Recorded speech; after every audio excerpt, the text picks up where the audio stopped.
kálẹ̀ ìyá wa. Abísọ́dún Wáńdí Ṣé kò sí? kò sí nǹkan kan mo fẹ́ bí ọ̀sẹ̀ kan bí Lọ́bó. jọ Báṣọ̀run. Ìyá mi rán mi iṣẹ́ tóbi ọmọ bá dẹ̀ rányàn ṣẹ́ yẹn ó gbúdọ̀ jẹ́ ṣé òbí rẹ̀. Ṣé bí èmi wá ní tíyàrá bá wá ránṣẹ́? Ẹ wọlé kẹ́ lọ pọmọ yín jáde. Torí gbogbo èèyàn ló ti mọ̀ pàjẹ́ ni ẹ ti fọmọ yín dájẹ́, wọlé kẹ́ lọ pọmọ yín jáde.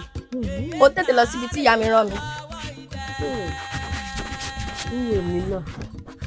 Èmi náà lọmọ ìsọ̀rọ̀ sí kókó yìí ló lájẹ ni mí.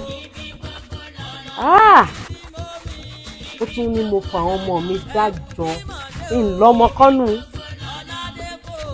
ọmọdé ò mẹ́la olóhùn mẹ́la katakata.